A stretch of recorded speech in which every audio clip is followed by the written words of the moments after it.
A teenager has been killed and another critically wounded in a shooting in Seattle's autonomous zone. One teenager, 16, was fatally shot and died after being taken to hospital. The other victim, 14, is in intensive care. The zone, initially known as Capitol Hill Autonomous Zone (CHAZ) and now called Capitol Hill Occupied Protest (CHOP), was set up amid protests over the killing of George Floyd. As it is part of a protest against police brutality, it is self-policing. In a statement, Seattle Hospital Harborview Medical Center said one of the boys was brought in by a private vehicle at 3:15 local time, while the other was driven in by the fire department's medical team at 3:30 on Monday. The male shooting victim who arrived to Harborview at 3:30 from the CHOP area on Capitol Hill in Seattle has unfortunately died, the statement added. Although the site was initially occupied by hundreds of peaceful protesters, this is the fourth shooting within the boundaries of CHOP in the last 10 days. In the first shooting, which happened in the early hours of the 20th of June, a 19-year-old man called Horace Lorenzo Anderson was killed and a 33-year-old man was injured.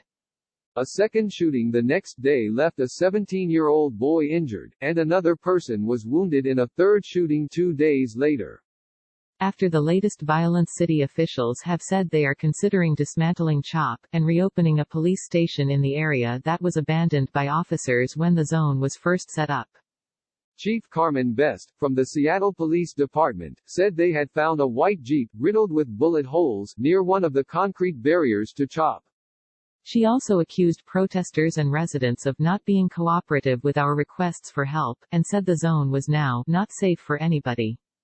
Seattle Mayor Jenny Durkan, a Democrat who served as U.S. Attorney under former President Barack Obama, has also been facing calls to resign from people on both sides of the political divide over her handling of protests in the city and CHOP. Last week, she said she would work with protesters to bring an end to the protest zone. However, the barricades are still up. According to local media, the area is largely peaceful during the day, with people relaxing in the park while volunteers hand out free food. It spans a 6-block radius of the city's trendy art scene that has been gentrified in recent years. Protesters have planted a community garden and painted a large, Black Lives Matter, mural on the street.